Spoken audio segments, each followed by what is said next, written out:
Hi, my name is Harris. I'm one of your podcast hosts. I'm also a lawyer at Treadstone Law. For most Canadians, buying, selling, or refinancing real estate, a lawyer is the last thing on their mind. That's unfortunate because lawyers play a vital role in the process. But what choices do Canadians have? Lawyers can be very expensive.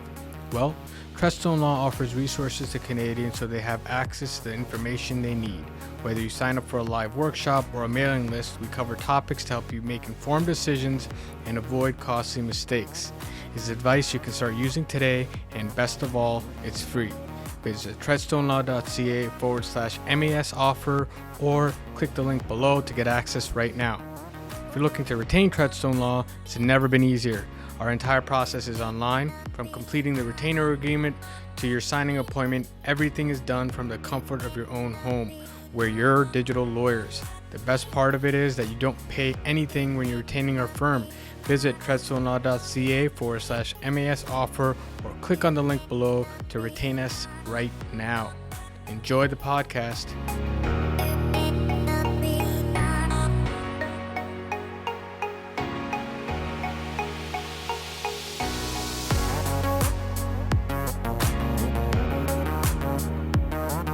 Welcome to another episode of Hustle and Grit. Today on my podcast, I have Raphael Larocque. Raph provides new and existing homeowners mortgage solutions that accommodate their financial needs. His services extend to providing clients advice and guidance to grow wealth through real estate investments and opportunities. Not only is Raph an amazing mortgage broker, but our law firm extensively works with him. And I can say out of personal experience, he is a fantastic mortgage broker. Welcome to the podcast, Raph. Hey, Harris. Thanks for having me today. I appreciate the opportunity. It's always a pleasure speaking to you. I just want to kind of jump in here. The first, the attendee of our 2025 run of podcasts. And it's a pleasure. I'm in my new studio. And I wouldn't start any new podcast and new studio with anyone other than yourself, just because I know that we work together. But you know what? Even though we work together, I don't really, we don't have a lot of time to talk about like our past and really get to know one another. So why Absolutely. don't you just, for our listeners, give us a quick breakdown. How did you get into mortgage brokering? Is this something that you kind of always knew growing up? Is this something that you kind of fell into? What was it that kind of attracted to you to this kind of to this field? And how are you so good at it? So take it away. So I always kind of had a knack for numbers growing up, and then interestingly enough, I didn't end up going into a financial type career in the beginning. I actually started off by getting my bachelor's in nursing, and I worked as a registered nurse for almost 9 years. I worked in forensic mental health, so that was a very interesting career. Wow. Um, but as I worked through my career, I always found that I was good at managing my money. I found that a lot of friends and family would ask me for advice, and I got kind of a bit of a bug for real estate when I bought my first house in 2017. And ever since, I always kind of had an interest in how do people get into rental properties? How do they do it, right? Why is it that some people do it and some people don't? And I started doing research of my own, and then finally about 2 years ago, I got to a point where nursing, it was a great career, but it just wasn't really my passion anymore. And I got my license in mortgages. And then ever since then, I've just been enjoying, being able to help people in a different way. And I would say that it's just as rewarding helping people achieve their financial dreams as it was in the past, helping people through some of the harder times in their lives through nursing. Yeah. So do you know the moment where you're like, hey, I think I want to move into this field and not where you are? Was there a click, or was it Absolutely. kind of a gradual I mean, it's always going to be back and forth, but what was that moment where Yeah. you're like, hey, you know what? this is kind of, because the thing is, I mean, you're coming from a very stable career, right? Yeah. Where from your own perspective, right, financially, there's career trajectory, stable income, and Hmm. then you have to go into this area where it is very commission based. You're only Absolutely. earning how many people you help, and it's not like you know what's going to happen. And for those who are not in that industry, very, very intimidating for that to happen. So, what will first? What was that moment? And then, secondly, like, how did you deal with that predictability to the, well, everything's kind of up in the air? Yeah, absolutely. I mean, the actual moment where it all made sense was probably, I'd say, close to 2 years ago, right before I got my license. But now that I look back in my life, I think that it really started about 4 years ago, um, when one of my kids was born, and I just realized, as much as, again, as much as nursing was a very good career, it was stable. It kept me away from my family, working those long 12-hour shifts. You get off work, and it's still in your head, right? Like, it was hard to kind of decompress. And it also, as great of a career as it is, it's really hard to kind of reach that financial freedom that I wanted to get to.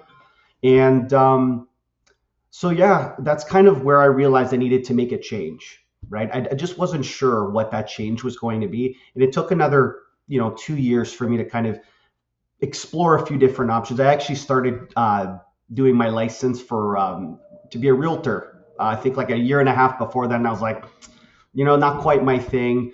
And then, I'm glad that I diverted from that path and went into more of the numbers side of real estate with the mortgages. Because now, I get to work from home. This is my office. I get to drop my kids off at school every day. I get to pick them up every day. I don't miss a hockey game or, gymnastics or, a play at school or anything like that. So, yeah, I'd say 2 years ago was that aha moment. And then I ended up writing my license. I think it took me a week to do the course or something. Something switched, and I was just like 12 hours a day just working on the books. And, Yeah. 2 weeks later, I had my license. Yeah, yeah. I mean, definitely. I mean, there's a difficult career to be in, but I would say one of the ups is definitely like it's not even just that. You get to drop off your kids in the morning, even if you have a break of 5 minutes, 2 minutes, and you could just kind of pop in and say hi to your kids, makes a That's huge difference, exactly it. especially when they're young.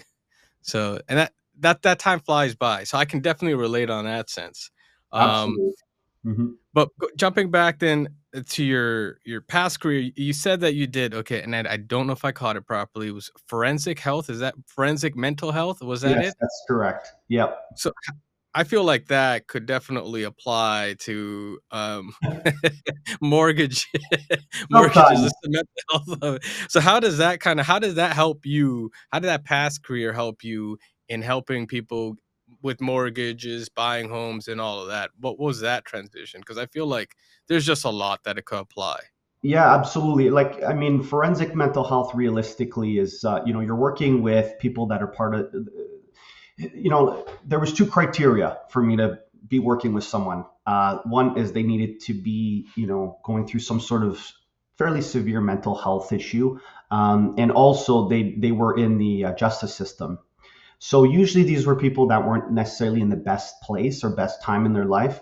And that definitely, um, put me in a place where I had to really um, focus, on being supportive for people and, listening to what they were going through, empathizing, putting myself in their shoes. And now that I work in mortgages, for a lot of people buying their first home, or sometimes if they come for a refinance, because they're in credit debt or something, it's a lot of times, whether it's good or a bad thing, it's a pretty stressful time.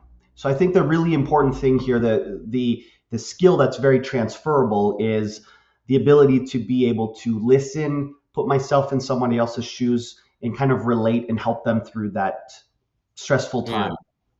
yeah, and I feel like that is something that's very underrated. I know that the math part does help, but the people side of it, because you could have the best of credits, you could do all the research you want, online, but when you're actually kind of going out and buying a home, whether it's your first home, second Hmm. home, investment property, there's too many variables. There's just so much going on.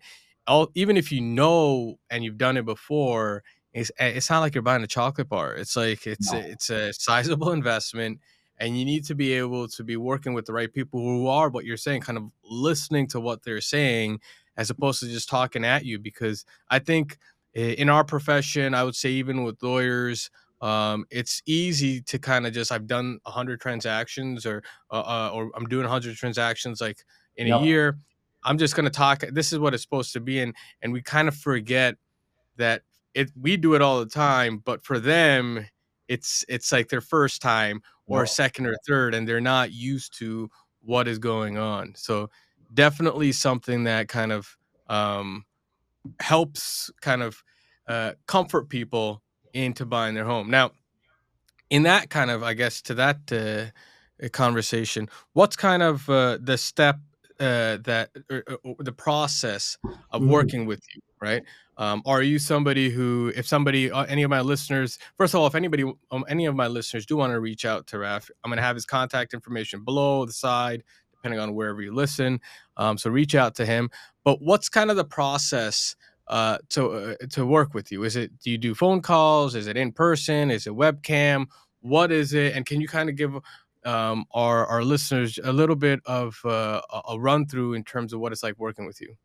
Absolutely. So when I have people asking me that question, usually the first thing is I tell them that I'm kind of do a bit of two different things. So I've got my own personal business that I do, locally, um, and across Ontario. So if you were somebody that was, even let's say within 45-minute drive or so, like we could absolutely meet in person. Like I've had people come to my home office. I've driven to people's houses. I'll meet at Tim Hortons.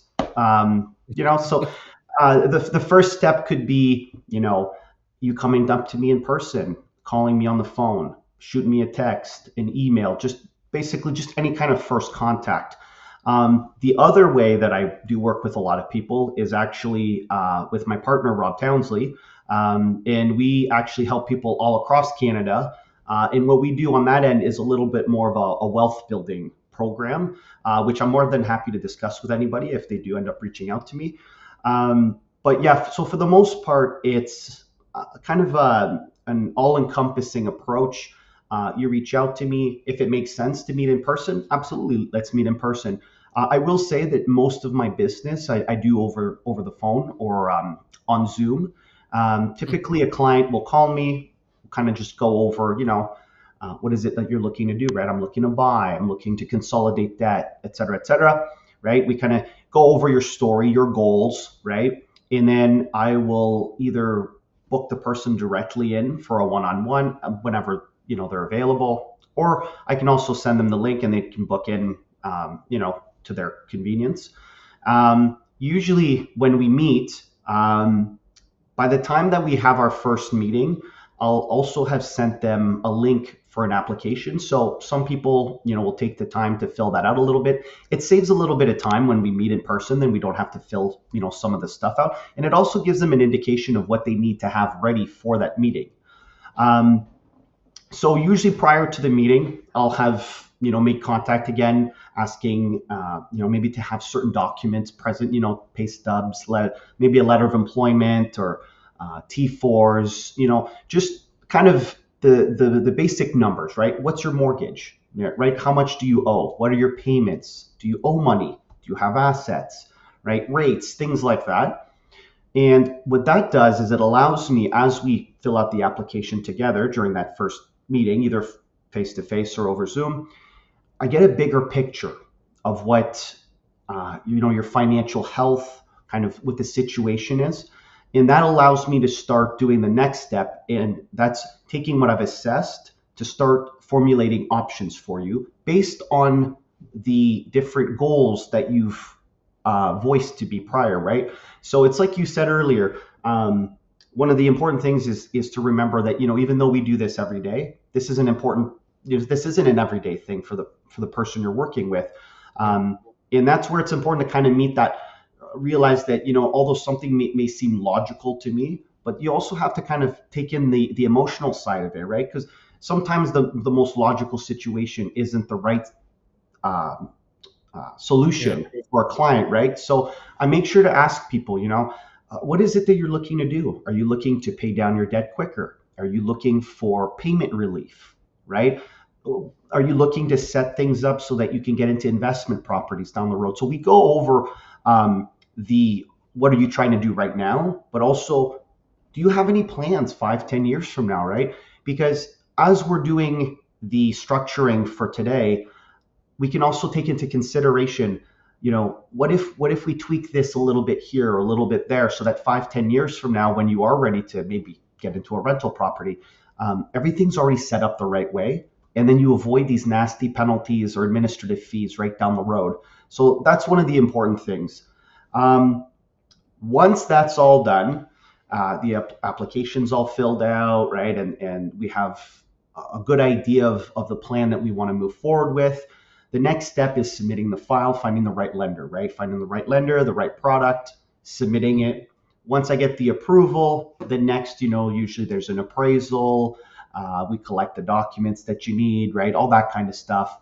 And then once we're done on my end, right, with the broker stuff, then the next step is the file gets sent to the lawyer, right? And then you guys do your thing, right? Then the client would be Yeah. signing, maybe giving you some documents, and then we close.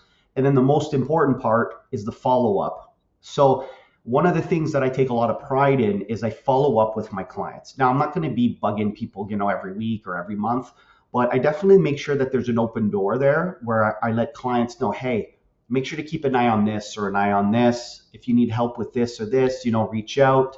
I usually do reach out to my clients. I would say probably 2 or 3 times a year just to see, make sure everything's okay. And that might just be a little email. Hey, how's it going? How are the kids? That kind of thing.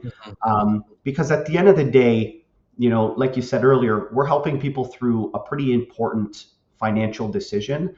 And I definitely feel that responsibility that, if I got you that mortgage, I want to make sure that you're okay with it, right? I want to make sure that you're not going through any issues with the bank or the lender that you picked. Yeah, yeah. So you said a lot there, so I just want to unpack a little bit of Yeah, that. So absolutely. first, I want to start off with um, just the documents, and when you're collecting those documents, I know Absolutely. that some people, like a lot of, not a lot, I would say some, I hear about it more often than not, are hesitant to kind of submit the documents in that initial conversation. How Hmm. important is that? Because I feel like a lot of individuals feel like, hey, you'd be able to kind of give them an understanding of what their options are by through conversation and not really looking at any kind of detail. So, how Hmm. important is that documentation for you and for the client in terms of what their options are? Absolutely. So, I mean, documentation wise, I don't necessarily need the documents right away. There are. I'm not going to get into the details, but there are some situations where when I submit a file, I do need some documents up front. But for the most part, I don't really need much. The main reason why I ask for documents is at least so that the client themselves knows. If I ask them, hey, what was your gross income the last 2 years? Not everybody knows that off the top of their head. So it's important to maybe go look for those T4s, right? Now, if you don't feel comfortable sending those right away, absolutely. You don't have to. I usually do make sure to let clients know, hey, when we fill this application together, it's really just a tool to get all of your information down on paper. We're not submitting anything. I'm not pulling your credit, right? That's another big one. I get clients that Mhm. come in, and when we do pull their credit, it's like, oh, you had 10 other credit pulls in the last 2 months from blah blah blah blah blah, and they're like, oh my god, I just filled these applications online, didn't realize they were pulling my credit every time, right? So that's definitely something people need to look out for as well. Yeah, yeah. Oh wow, I didn't know that happened. But yes, I guess so. Then they can kind of come in with no documents or whatever documents, but it's more about understanding their numbers Yeah. and understanding where they're kind of coming for. The other thing that I wanted to say, second thing was, I mean, we close tons of deals together, and one of the things that I find that is with you and your team and your partner is that everybody kind of talks about a follow-up meeting. I've never I don't really get that a lot from a lot of Hmm. other individuals, or a lot just the industry does not have follow-up. meetings, which I thought is a fantastic idea, because normally it's kind of like, oh, your transaction closed, goodbye.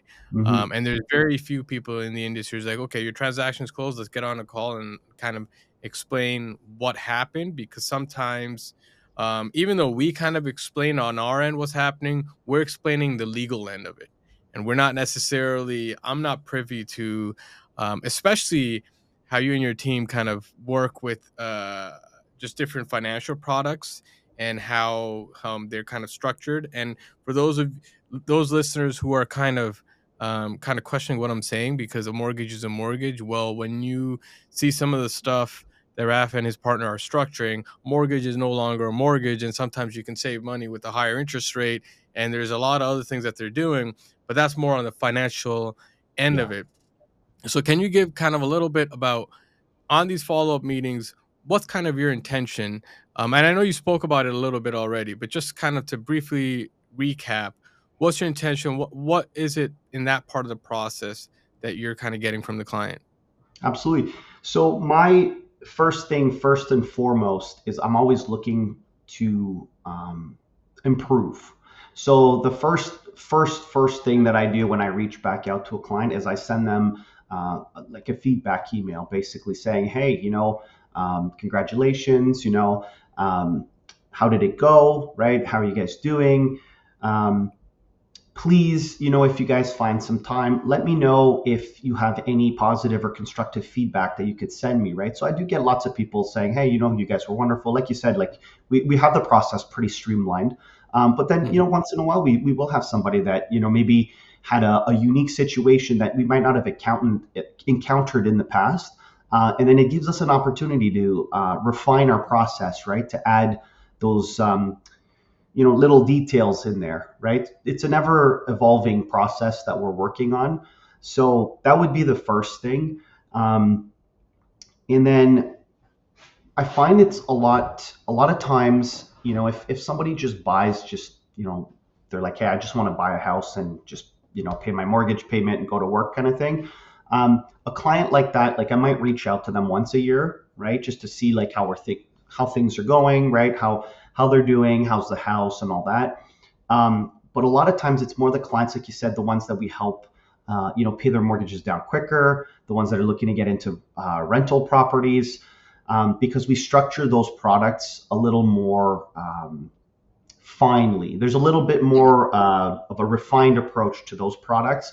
So those products do require us to keep kind of a closer eye on them. The big thing with products that help you pay your mortgages off quicker is sometimes if they're not done properly, they can actually create more debt. So that's why we take a more Mm. hands-on approach with that.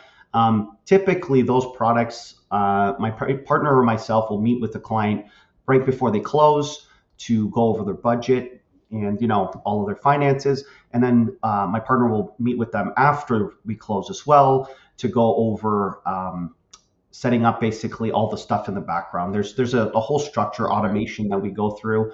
And then usually we'll give them guidelines of what to look out for. And we reach out probably 4 months later. And it's kind of one of those tiered approaches where, you reach out maybe 3 or 4 months. And then the next time maybe in 8 months, and then the next time like a year later, because people start to get used to how those products run. But really, it's just making sure that the savings are accumulating as opposed to going backwards. If for any reason the product's not working properly, then we just sit down with them, reassess, and we just fix the structure. Oh, perfect. Awesome.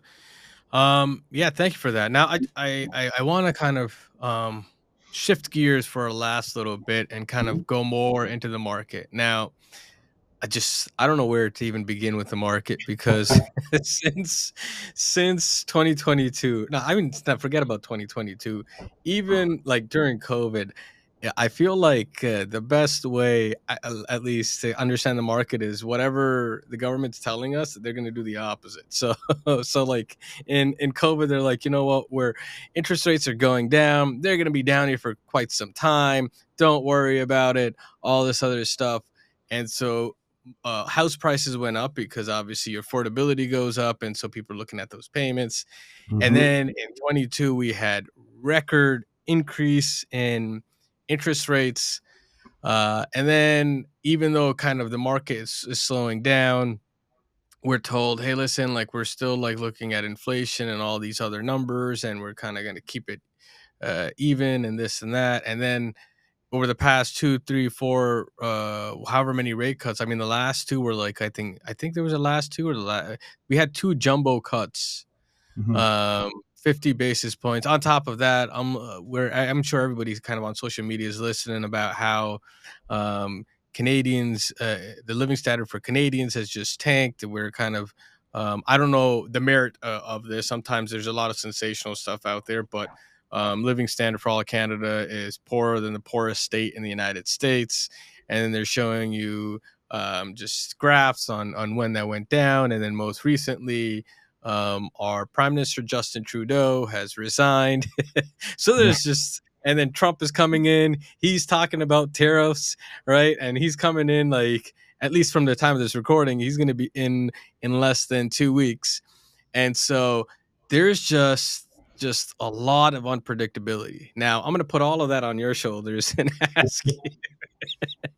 ask you, where do you think like interest rates are going in 2025? Like, where do you have any kind of speculation? And I know this is speculative Yeah, purposes. it's I all know speculation. no, Yeah. there's no way that we can understand this, but from your perspective, and the reason why I ask perspectives always, right, is because growing up, my dad used to have a saying. He's like, even when a smart person, right, a wise person is wrong, they're still right. And when a stupid person is right, they're still wrong. And that's because you're looking at more of the fundamentals of thinking. And so when you've got that higher understanding of things, even if the granular level something comes out to be wrong, it's not necessarily wrong because the generals are there. And Yeah. so that's why I asked, like, because interest rates and mortgages. I'm on the tail end of this industry.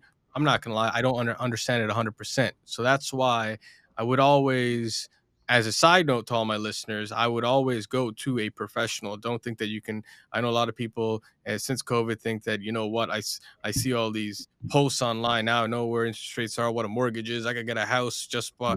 by filling out a few applications on Instagram. You need to get with the right people to understand on what's going on. Just like Raph just said, that with a lot of these products that will help you pay off your interest and increase wealth over time, it's a double-edged sword where you could do that, but if you don't do it right, it'll go the opposite end. It's not like you're going to be where you were before. But jumping back to what I was talking about earlier, where do you think the interest rates are headed in 2025? If you had to take a guess. Yeah, so I mean, that's a great question. The first thing that I look at is you mentioned inflation, right? So I feel like um, again, kind of just listening to what the government's been saying and what people are saying, inflation's starting to be kind of in that place where it's under control, right? Like Mhm. we're it's not as out of whack as it was before. And with that said, I feel like although people are still struggling, that amount of struggle is not increasing, right? Mhm. People like the inflation's kind of gotten under control, so things are starting to stabilize. Now the thing is, when things stabilize, we still have to rebuild from there, right? So my expectation is, give it a year, 2 years, for people to kind of start recovering, really recover from everything that's happened over the last few years. um, with that said, if they start to drop the rates too quick, inflation will go crazy again, right? So Yeah. um, my feeling is that maybe we'll see, maybe another 50 points go down this year. Um, Okay. who knows? Maybe a little more, maybe. But that's also me being, kind of conservative, right? I feel like if they go down too quick again, the all the progress we've made in the economy will kind of get undone. But with that said, there's a lot of other factors that are affecting the movement in the mortgage industry, real estate. Like in December, right? Now, if you're buying a house with less than 20%, you can do less than 20% up to 1.5 million. You can do a 30-year amortization now as opposed to 25. So it's giving access to those first time homes, right? In that, let's call it, 5 to 650 maybe range, right? The houses that first time home buyers are typically buying, that I'm hoping will get that sector of houses going, right? And as people start to sell those properties, then they'll be looking to, upgrade into another house and kind of waterfall effect. So I'm hoping to see a little bit of movement start moving maybe in the spring and the summer. But again, I think that you know, that real movement that we're going to see, I don't think we'll see for maybe another year, right? Like I think this year might be Yeah. more of a year of recovery for people. That might not be what every realtor wants to hear or what every mortgage agent wants to hear, but I try to kind of caution more on this on the side of being a little more realistic than optimist. Um, Obviously, if things end up being better, then even great, right? Um, but yeah, I think especially with the changes in government and everything, um, I think things are going to going to be at a bit of a standstill maybe this year, possibly. Yeah. Again, uncertainty, right, on the political level, right? We're going into possibly into another, right, an election, right? Yeah. If I read correctly, I think Trudeau is still there till like March or something, right? So then you got to think by the time we get into an election, et cetera, et cetera, et cetera, right?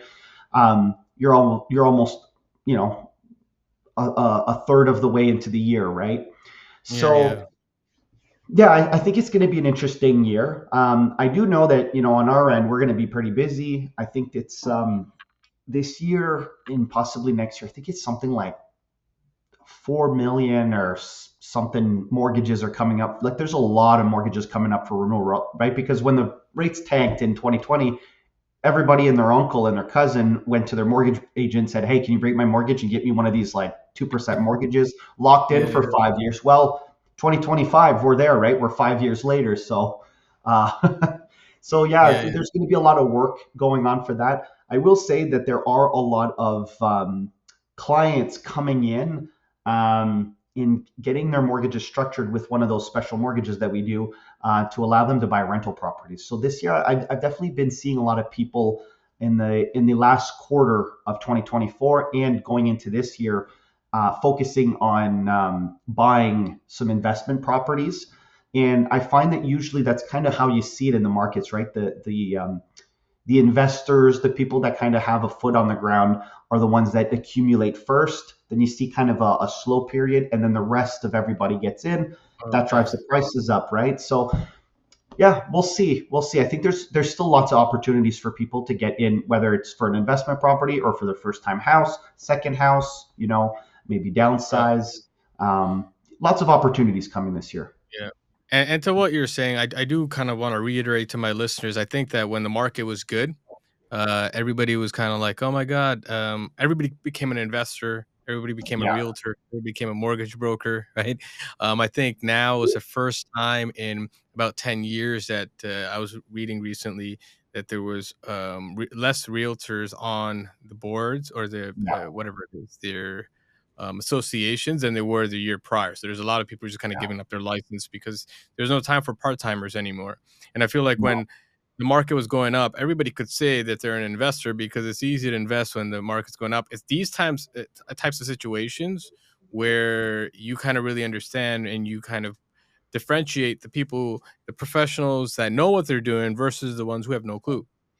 And so that's always something that I kind of say, and to those listeners, that's why I'd advise for you to reach out to Raf and his team, just because they've been, and I could say this from firsthand experience, consistently busy even when the market was slow, just because they know what they're doing. Now, turning back to kind of, I would say my one last question. Mhm.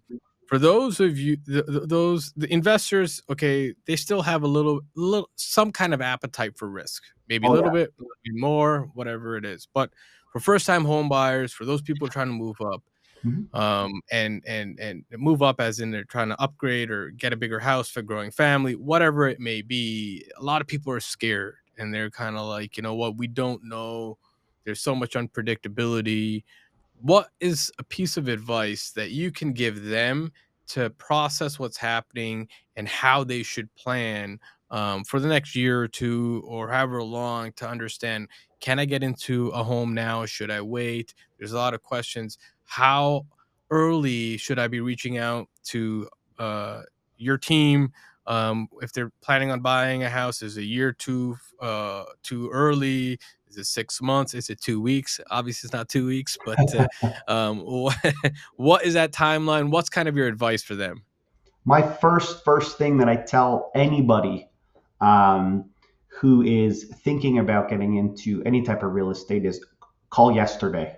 Um, I don't think it's ever too early. Like I said before, the more time you have to plan ahead, the more you avoid stress, you avoid making mistakes, right? I tell my clients, if you're able to call me a year before you want to buy, great, because I'm going to sit down with you, help you budget. We can get you into, the right accounts to save, right? I've got a lot of clients who don't even know what a first time home buyer savings account is, right? They Wow. don't realize that they could be putting money into an RRSP or even a TFSA, right? So the first thing is I help people budget to save quicker, right? Or even sometimes something as silly as restructuring their debts, right? Being like, hey, you know what? You got this big line of credit here at 10%. Move the money from your credit card there, right? You're paying less interest. Just silly stuff like that sometimes. And also the other thing is helping people get ready for income, right? Sometimes people think, oh, my income's good. I make 50K a year or whatever. But the way that banks qualify income can be pretty tricky sometimes. So it's always good to get in touch with a professional ahead of time to make sure you've got all your ducks in a row. Yeah. Oh wow. No, 100%. And I really appreciate your time. Again, thanks for coming on. For all of those listeners who want to reach out, like Ralph said, best time is to reach out yesterday. So if you Absolutely. are planning on buying a house this year, next year, I would definitely reach out to his team. Without like doubt, I would say um, some of the best mortgage brokers on the market. I can't say the best. I'm a lawyer. I always say highly likely, but a highly likely is right here. So, Absolutely. 100%. Any last words before we sign off? You know what? I'm very very appreciative of the opportunity to show up today and discuss these things with you. Very excited to see what happens this year. I think that this year is going to be a good year. I think next year is going to be an even better year. So again, anybody that's looking to get into their first, second, property, an investment property, or even if you're just looking to refinance or explore options, give me a call. It's completely free. I'm always happy to discuss any kind of options with anybody. Awesome. And again, depending on where you're listening from, Raf's information is either below on the side. Reach out to him. Thank you for coming on the podcast. Appreciate it. Thanks.